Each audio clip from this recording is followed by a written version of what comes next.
যে কি করতে হবে প্রশ্নের উত্তর কি রাসূল করিম উত্তরগুলো দিয়েছেন।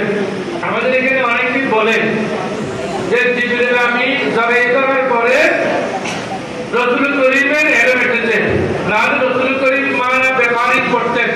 মানা বেকারি মানে আমি পড়তে জানি না এটা নয়, বরং আমি পড়ুয়া নয়, বলিষ্ঠ মুআল্লিমান, আমি শিক্ষক হয়ে এসেছি।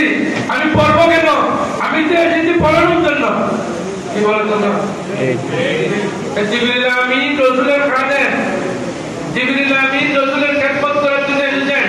জিবরিল আমিন এসে রাসূল করিমের দরবারে এই হাদিসের মধ্যে আছে, সুন্দর করে পড়তে থাকতেন। বসে কিভাবে হবে? হযরত তাহিয়াতুল কলবি রাদিয়াল্লাহু তাআলা আনহুর আকৃতি নিয়ে আল্লাহ রাসূলের সাহাবী, ওনার আকৃতি নিয়ে প্রায় সময় আসতেন। তো রাসূলের খাদেম, রাসূলের সমকক্ষ হওয়া সম্ভব নয়, বরং রাসূলের খাদেম থেকে রাসূল শিক্ষা করেছেন বলা এটা আমাদের জন্য দুর্ভাগ্য। এটা যে কোনো তালিবানদের কবরে খারাপই আছে। না রাসূল করিম সাল্লাল্লাহু আলাইহি ওয়াসাল্লাম তো আর রহমান আল্লামাল কোরআন, রাসূল তেমন রাসূল যাকে আল্লাহ শিক্ষা দান করেছেন।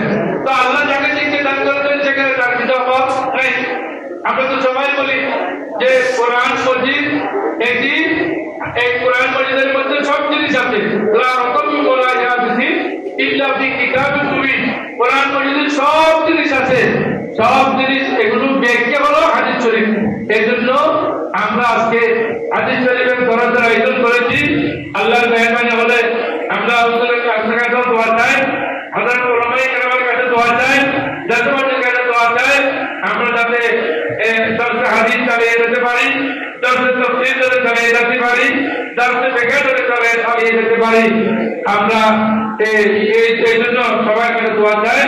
দোয়া করে